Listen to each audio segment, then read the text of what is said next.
If you have recently started teaching the IB Diploma program and are worried about students' assessment, this video is for you. You are probably an experienced educator, an expert in your subject area. You have covered the curriculum, you have provided clear explanations. And at this point, it is really important that you know that the IB does not reward subject coverage alone. The gap between what students are supposed to know and how the IB expects them to demonstrate that knowledge is where marks are gained and where marks are lost. In this video, I would like to close that gap for you. I am Carmen Millán. I've been teaching the IB for over 15 years. I am also an IB examiner, and I would like to share just 3 things with you that will change how you prepare your students for exams, and not just in the final term, but right from the beginning of year 1. So by the end of this video, you will understand IB assessment a little bit better, which documents you will need to read, and why exam technique is your professional responsibility and not just a last-minute addition. So here's the first thing. Although students are, of course, expected to demonstrate content knowledge of your subject, this is not the only aim of assessment in the IB. What the IB is also looking for is to assess how students think in your subject. The way the IB signals the required thinking is through command terms. So regardless of the subject area, each examination question is built around one command term. For instance, analyze, evaluate, compare.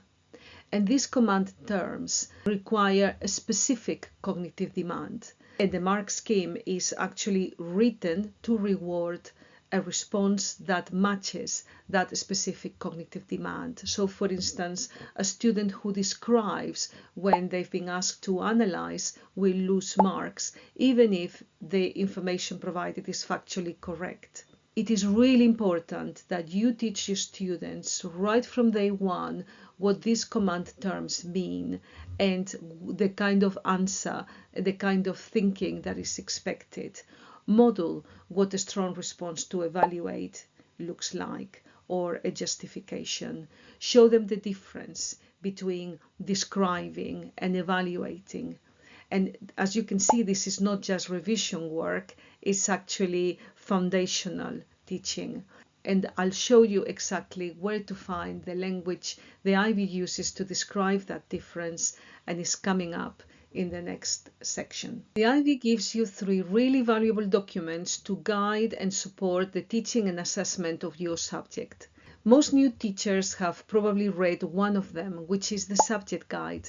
And as you probably know, this document defines what needs to be covered and also what is assessed, at what level, and with what command terms.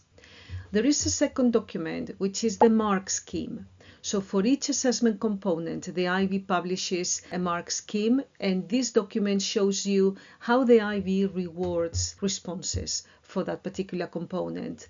So you really need to understand this document very well. You need to become familiarized with the expectations so that you can translate them into teaching, into your feedback, and also into the way you design classroom assessment so that you can prepare your students effectively. There is also a third document which is perhaps not as well known, especially if you are a new diploma program teacher. After every exam session, the IB publishes examiner reports for every subject. And these are not just generic observations, they are specific subject by subject, year by year insights from the people who marked the papers. These documents detail exactly where students have gained marks, what they've done well, and where students have lost marks, paper by paper. So this means that you must read these documents really, really carefully, especially if you are new to teaching the diploma program, because by reading these documents, you can already anticipate those areas that are traditionally difficult for your students. The documents also contain some useful tips to prepare your students effectively to succeed in the next examinations. The third area is exam technique. Exam technique is a taught skill, and it is your professional responsibility to prepare your students and to teach them this skill, providing structured feedback that ties into the assessment criteria and not just general comments about effort or content. It also means modeling for your students what an excellent response looks like. Show them, ensure that you deconstruct that response and you ask students to try. It also means giving students opportunity to have timed practice so that they get used to providing their best performance under time restrictions. The earlier you begin building this, the more confident and exam ready your students will be when the examination period starts, and the more confident that you will feel as their teacher. Let's put this into practice. Just 3 actions taken directly from the 3 things I've just covered. They don't require any extra planning. Number 1. Take one examination question and identify its command term. Build your next lesson around the requirements of the command term. 2.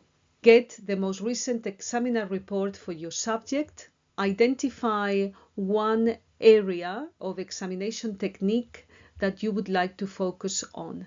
3rd, set one short time task this week. Mark it against the IB criteria and give your students one criterion reference target, just one specific actionable thing they need to improve. None of this adds to your workload, it simply redirects it towards what the IB is actually assessing. The trap I most consistently see is leaving exam technique right to the last minute, right to the last term of the final year. Build not just content, but the capacity to demonstrate it under exam conditions. The IB Diploma is not a knowledge test with a marking scheme. It is an assessment of your students' higher order thinking skills, and the IB uses command terms to specify the thinking, marking schemes to reward it, and examiner reports to show you where the process can break down. Your job as an IB teacher is to make that process visible and teachable from day one. And this is true regardless of the subject that you teach. Teaching the IB well is not about doing more. It is about understanding what the IB is actually asking, designing your teaching accordingly, and involving your students in that process. You are the best person to give your students that clarity.